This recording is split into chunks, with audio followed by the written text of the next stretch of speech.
Leitura diária da Bíblia. Hoje, dia 12 de abril de 2024, iremos ler os capítulos 15, 16 e 17 de 2 Samuel. A conspiração de Absalão, capítulo 15. Algum tempo depois, Absalão adquiriu uma carruagem, cavalos e uma escolta de 50 homens. Ele se levantava cedo e ficava junto ao caminho que levava à porta da cidade.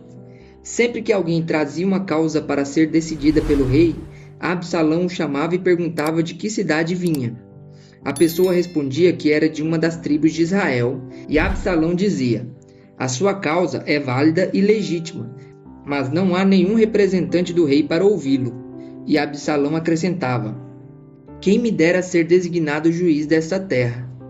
Todos os que tivessem uma causa ou uma questão legal viriam a mim, e eu lhes faria justiça."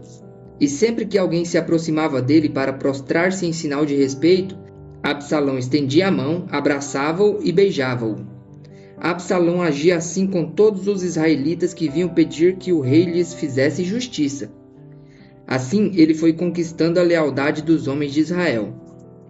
Ao final de 4 anos, Absalão disse ao rei: "Deixe-me ir a Hebrom para cumprir um voto que fiz ao Senhor. Quando teu servo estava em Gesur, na Síria, fez este voto: se o Senhor me permitir voltar a Jerusalém, prestarei culto a ele em Hebrom." "Vá em paz", disse o rei, e ele foi para o Hebrom. Absalão enviou secretamente mensageiros a todas as tribos de Israel, dizendo: "Assim que vocês ouvirem o som das trombetas, digam: Absalão é rei em Hebrom." Absalão levou 200 homens de Jerusalém. Eles tinham sido convidados e nada sabiam nem suspeitavam do que estava acontecendo. Depois de oferecer sacrifícios, Absalão mandou chamar Aitofel da cidade de Gilo, conselheiro de Davi. A conspiração ganhou força e cresceu o número dos que seguiam Absalão. A fuga de Davi.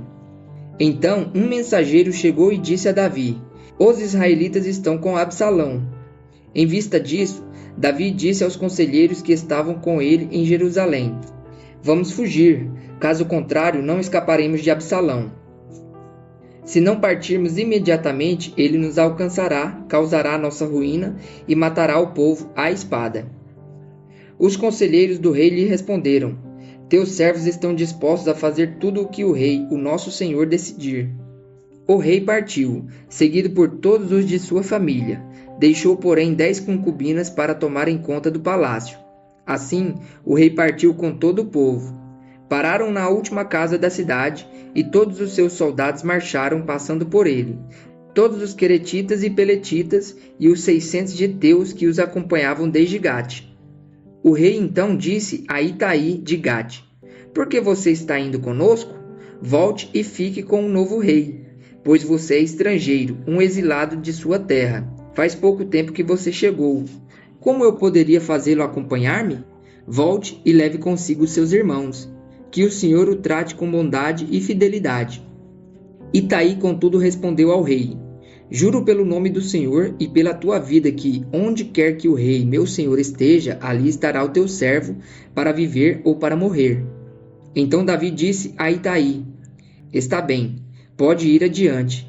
E Itaí, o giteu, marchou com todos os seus soldados e com as famílias que estavam com ele. Todo o povo do lugar chorava em alta voz enquanto o exército passava.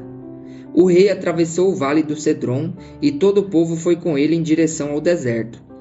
Zadok também estava lá e com ele todos os levitas que carregavam a arca da aliança de Deus. Abiatar também estava lá. Puseram no chão a arca de Deus até que todo o povo saísse da cidade. Então o rei disse a Zadok: "Leve a arca de Deus de volta para a cidade. Se o Senhor mostrar benevolência a mim, ele me trará de volta e me deixará ver a arca e o lugar onde ela deve permanecer. Mas, se ele disser que já não sou mais do seu agrado, aqui estou. Faça ele comigo a sua vontade." Disse ainda o rei ao sacerdote Zadok: "Fique alerta, volte em paz para a cidade. Você, Ahimaás, seu filho, e Jonatas, filho de Abiatar. Pelos desfiladeiros do deserto ficarei esperando notícias de vocês." Então Zadok e Abiatar levaram a arca de Deus de volta para Jerusalém e lá permaneceram. Davi, porém, continuou subindo o Monte das Oliveiras, caminhando e chorando com a cabeça coberta e os pés descalços. E todos os que iam com ele também tinham a cabeça coberta e subiam chorando. Quando informaram a Davi que Aitofel era um dos conspiradores que apoiavam Absalão, Davi orou: Ó Senhor, transforma em loucura os conselhos de Aitofel. Quando Davi chegou ao alto do monte, ao lugar onde o povo costumava adorar a Deus, veio ao seu encontro o arquetita Uzai, com a roupa rasgada e com terra sobre a cabeça. E Davi lhe disse: Não adianta você vir comigo, mas se voltar à cidade, poderá dizer a Absalão: Estarei a teu serviço, ó rei. No passado estive a serviço do teu pai, mas agora estarei a teu serviço. Assim, você me ajudará frustrando o conselho de Aitofel. Os sacerdotes Zadok e Abiatar estarão lá com você. Informe-os do que você souber no palácio. Também estão lá os 2 filhos deles, Aimaas e Jonatas. Por meio deles, me informe de tudo o que você ouvir. Uzai, amigo de Davi, chegou a Jerusalém quando Absalão estava entrando na cidade. Davi e Zibá, capítulo 16. Mal Davi tinha passado pelo alto do monte, lá estava à sua espera Zibá, criado de Mefibosete. Ele trazia 2 jumentos carregando 200 pães, 100 bolos de uvas passas, 100 frutas da estação e uma vasilha de couro cheia de vinho. O rei perguntou a Zibá: Por que você trouxe essas coisas? Zibá respondeu: Os jumentos servirão de montaria para a família do rei. Os pães e as frutas são para os homens comerem, e o vinho servirá para reanimar os que ficarem exaustos no deserto. Onde está Mefibosete, neto de seu senhor? Perguntou o rei. Respondeu-lhe Zibá: Ele ficou em Jerusalém, pois acredita que os israelitas lhe restituirão o reino de seu avô. Então o rei disse a Zibá: Tudo o que pertencia a Mefibosete agora é seu. Humildemente me prostro, disse Zibá, que o rei, o meu senhor, agrada-se de mim. Simei amaldiçoa Davi. Chegando o rei Davi a Baurim, um homem do clã da família de Saul, chamado Simei, filho de Gerá, saiu da cidade proferindo maldições contra ele. Ele atirava pedras em Davi e em todos os conselheiros do rei, embora todo o exército e a guarda de elite estivessem à direita e à esquerda de Davi. Enquanto amaldiçoava, Simei dizia: Saia daqui, assassino, bandido. O Senhor retribuiu a você todo o sangue derramado na família de Saul, em cujo lugar você reinou. O Senhor entregou o reino nas mãos de seu filho Absalão. Você está arruinado porque é um assassino. Então Abisai, filho de Zeruia, disse ao rei: Por que esse cão morto amaldiçoou o rei, meu senhor? Permite que eu lhe corte a cabeça. Mas o rei disse: Que é que vocês têm com isso, filhos de Zeruia? Ele me amaldiçoa porque o Senhor lhe disse que amaldiçoasse Davi. Portanto, quem poderá questioná-lo? Disse então Davi a Abisai e a todos os seus conselheiros: Até meu filho, sangue do meu sangue, procura matar-me. Quanto mais este benjamita. Deixe-no em paz, que amaldiçoe, pois foi o Senhor que mandou fazer isso. Talvez o Senhor considere a minha aflição e me retribua com o bem a maldição que hoje recebo. Assim, Davi e os seus soldados prosseguiram pela estrada, enquanto Simei ia pela encosta do monte, no lado oposto, amaldiçoando e jogando pedras e terra. O rei e todo o povo que estava com ele chegaram exaustos ao seu destino, e lá descansaram. O conselho de Uzai e de Aitofel.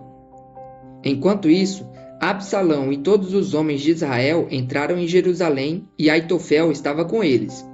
Então Uzai, o arquita, amigo de Davi, aproximou-se de Absalão e exclamou: Viva o rei! Viva o rei!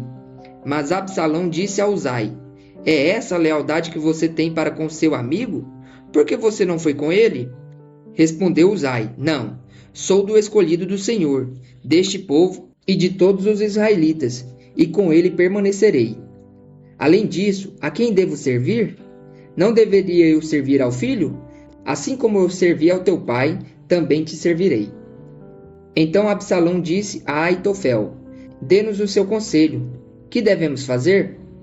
Aitofel respondeu: Aconselho que tenhas relações com as concubinas de teu pai, que ele deixou para tomar conta do palácio. Então, todo Israel ficará sabendo que te tornaste repugnante para o teu pai, e todos os que estão contigo se encherão de coragem. E assim armaram uma tenda no terraço do palácio para Absalão, e ele teve relações com as concubinas de seu pai à vista de todo Israel. Naquela época, tanto Davi como Absalão consideravam os conselhos de Aitofel como se fossem a palavra do próprio Deus. Capítulo 17. Aitofel disse a Absalão: permita-me escolher 12.000 homens e partirei esta noite em perseguição a Davi. Eu o atacarei enquanto ele está exausto e fraco. Vou causar-lhe pânico e seu exército fugirá. Depois matarei somente o rei e trarei todo o exército de volta a ti. É somente um homem que procuras matar. Assim todo o exército ficará em paz. Esse plano pareceu bom a Absalão e a todas as autoridades de Israel. Entretanto, Absalão disse: chamem também Uzai, o arquita, para que ouçamos a opinião dele. Quando Uzai entrou, Absalão lhe disse: Aitofel deu-nos o conselho dele. Devemos fazer o que ele diz, ou você tem outra opinião? Uzai respondeu: o conselho que Aitofel deu desta vez não é bom. Sabes que o teu pai e os homens que estão com ele são guerreiros e estão furiosos como uma ursa selvagem da qual roubaram os filhotes. Além disso, teu pai é um soldado experiente e não passará a noite com o exército. Ele agora já deve estar escondido numa caverna ou em algum outro lugar. Se alguns dos teus soldados forem mortos no primeiro ataque, quem souber disso dirá: houve matança no meio do exército de Absalão. Então até o mais bravo soldado, corajoso como leão, ficará morrendo de medo, pois todo Israel sabe que o teu pai é um guerreiro valente e que seus soldados são corajosos. Por isso dou o seguinte conselho: que se reúnam a ti todos os homens de Israel, desde Dan até Berseba, tantos como a areia da praia, e que tu mesmo os conduzas na batalha. Então o atacaremos onde quer que ele se encontre e cairemos sobre ele como o orvalho cai sobre a terra. Ele e todos os seus homens não escaparão. Se ele se refugiar em alguma cidade, todo Israel levará cordas para lá e arrastaremos aquela cidade para o vale, até que não reste ali nem sequer uma pequena pedra. Absalão e todos os homens de Israel consideraram o conselho de Uzai, o arquita, melhor do que o de Aitofel, pois o Senhor tinha decidido frustrar o eficiente conselho de Aitofel a fim de trazer ruína sobre Absalão. Uzai contou aos sacerdotes Zadok e Abiatar o conselho que Aitofel dera a Absalão e às autoridades de Israel, e o que ele mesmo lhes tinha aconselhado em seguida. Então pediu que enviassem imediatamente essa mensagem a Davi: não passe a noite nos pontos de travessia do Jordão, no deserto, mas atravesse logo o rio, senão o rei e todo o seu exército serão exterminados. Jonatas e Aimaas estavam em Enrogel, e uma serva os informava regularmente, pois não podiam arriscar-se a serem vistos na cidade. Eles, por sua vez, iam relatar ao rei Davi o que tinham ouvido. Mas um jovem os viu e avisou Absalão. Então eles partiram rapidamente e foram para a casa de um habitante de Baurim, que tinha um poço no quintal. Eles desceram ao poço e a dona da casa colocou uma tampa no poço para disfarçar, espalhou grãos de cereal por cima. Os soldados de Absalão chegaram à casa da mulher e lhe perguntaram: onde estão Aimaas e Jonatas? A mulher respondeu: eles atravessaram as águas. Os homens os procuraram sem sucesso e voltaram a Jerusalém. Tendo eles ido embora, os dois saíram do poço e foram informar o rei Davi. Falaram-lhe do conselho que Aitofel dera contra ele e lhe disseram que atravessasse imediatamente o Jordão. Então Davi e todo o seu exército saíram, e quando o sol nasceu, todos tinham atravessado o Jordão. Vendo Aitofel que o seu conselho não havia sido aceito, selou seu jumento e foi para casa, para sua cidade natal, pôs seus negócios em ordem e depois se enforcou. Ele foi sepultado no túmulo de seu pai. Davi já tinha chegado a Maanaim, quando Absalão atravessou o Jordão com todos os homens de Israel. Absalão havia nomeado Amasa comandante do exército em lugar de Joabe. Amasa era filho de Jeter, um israelita que havia possuído Abigail, filha de Naás, irmã de Zeruia, mãe de Joabe. Absalão e os israelitas acamparam em Gileade. Quando Davi chegou a Maanaim, Sobi, filho de Naás de Rabá, dos amonitas, Maquir, filho de Amiel, de Lodebar, e o gileadita Barzilai, de Rogelim, trouxeram a Davi e ao seu exército camas, bacias e utensílios de cerâmica, e também trigo, cevada, farinhas, grãos torrados, feijão e lentilha, mel e coalhada, ovelhas e queijo de leite de vaca, pois sabiam que o exército estava cansado, com fome e com sede no deserto.